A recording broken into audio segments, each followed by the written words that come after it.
В днешното забързано ежедневие ние отделяме все по-малко внимание на качеството на храната, която приемаме.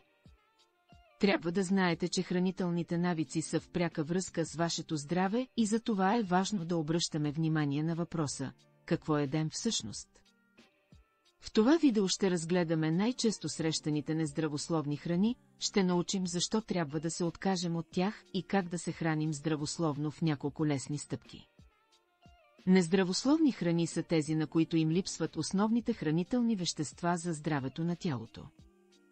Силно обработените продукти са изгубили много от хранителната си стойност и полезните си вещества като витамини и минерали. Например, някои нездравословни храни включват високо съдържание на хидрогенирани масла, добавена захар, нездравословни мазнини и изкуствени добавки. Освен това, поради индустриалната революция и развитието на хранителните технологии в днешно време с храната си поемаме и бонус с пестициди, инсектициди, хормони, антибиотици и хранителни добавки, които са от изкуствен произход.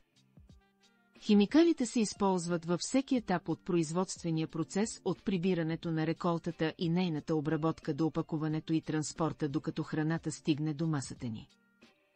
За да запазят дълго време срока си на годност, както и да се възпрепятства образуването на микроорганизми, пакетираните храни са пълни с множество консерванти, които най-често са от химичен произход. В храната ни се съдържат цели химични коктейли, които предизвикват вредни последици в телата ни.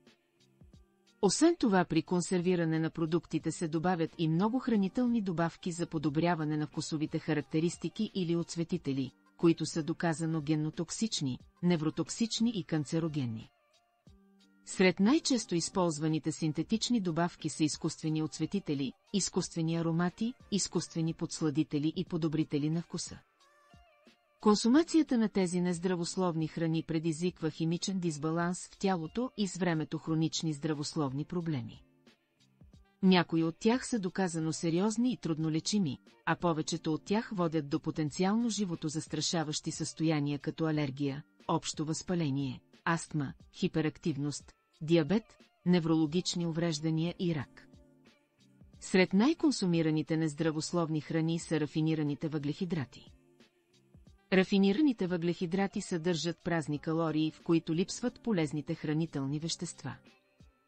Повечето пакетирани сладкиши, бисквити, бомбони и тестените изделия съдържат рафинирани въглехидрати и повишават нивата на кръвната захар.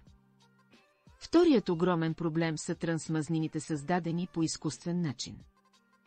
Съдържат се в торти, тестени закуски, растителна сметана, бисквити, вафли и други сладкиши. Изкуствените трансмазнини могат да повишат холестерола и риска от инфаркт, инсулт и дори диабет. Безалкохолни напитки.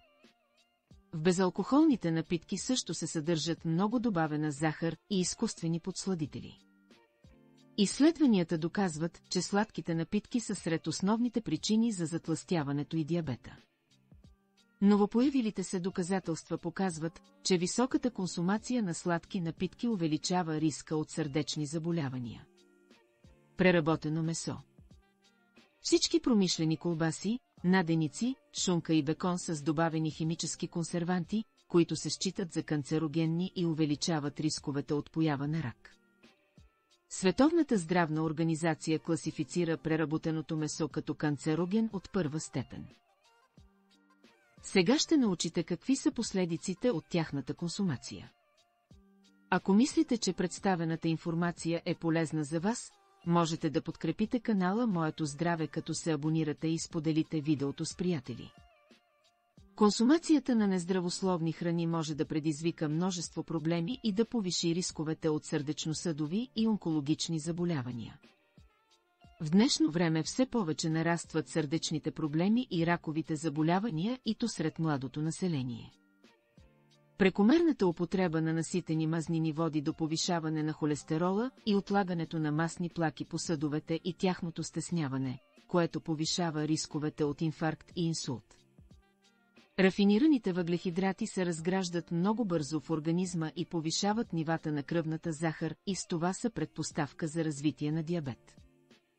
Наднорменото тегло е не само естетичен проблем, но и води със себе си редица рискове за здравето. Рискът от хронично възпаление се увеличава при консумация на нездравословни храни, които са с високо съдържание на рафинирани въглехидрати и наситени мазнини. Вашето тяло се нуждае от различни хранителни вещества, за да функционира правилно и да ви осигури енергия през деня за постигането на вашите цели. Да се храните здравословно означава да консумирате разнообразни продукти от различни групи, за да получите така необходимите на тялото енергия и полезни хранителни вещества. Здравословното хранене включва консумацията на пълноценни протеини, въглехидрати, полезни мазнини, вода, витамини и минерали. Когато се комбинира с физическа активност, това е отличен начин тялото ви да остане силно и здраво. Начинът ви на хранене пряко влияе на имунната система, настроението и нивото на енергия. Колкото по-малко обработени и вредни храни консумирате, толкова по-нисък е рискът от поява на потенциални болести и животозастрашаващи състояния. Стремете се да консумирате пресни плодове и зеленчуци всеки ден. Те са богати на много основни витамини и минерали, които играят ролята на антиоксиданти в тялото и помагат да сте здрави. Те също са добър източник на фибри, чието функции за храносмилателната система са незаменими. Протеините са от съществено значение за растежа и възстановяването на тъканите в тялото, както и за източник на енергия. Те поддържат настроението и когнитивната функция. Тяхната консумация обаче трябва да е умерена, тъй като твърде много протеини могат да бъдат вредни за хората с бъбречни заболявания. Месо, риба, яйца, млечни продукти и ядки са основните източници на пълноценен протеин, стремете се да ги включвате в диетата си ежедневно. Здравословните мазнини, като например омега-3, са жизнено важни за физическото и емоционалното състояние. Включването на повече такива полезни мазнини е задължително за всяко здравословно хранене. Зехтина е сред доказано най-полезните за организма ненаситени мазнини. Той е богат на антиоксиданти и спомага за понижаване на холестеролните равнища. Въглехидратите са основен източник на енергия за човешкото тяло. Но е важно да се знае, че те трябва да се консумират под формата на сложни нерафинирани въглехидрати от зеленчуци, пълнозърнести храни и плодове, а не от преработени храни с добавени захари.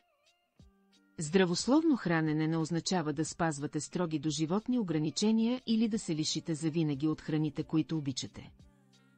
По-скоро става дума за това да си изградите полезни хранителни навици, да се чувствате добре, да имате повече енергия, да подобрите здравето и настроението си. Ако имате друг здравословен проблем, потърсете натурално решение сред останалите видеоклипове в канала Моето здраве. Ще се радваме да ви бъдем полезни. Споделете с нас в коментар постигнатите резултати от лечението с домашните рецепти или вашите въпроси, ако има такива. Не забравяйте да се абонирате за канала.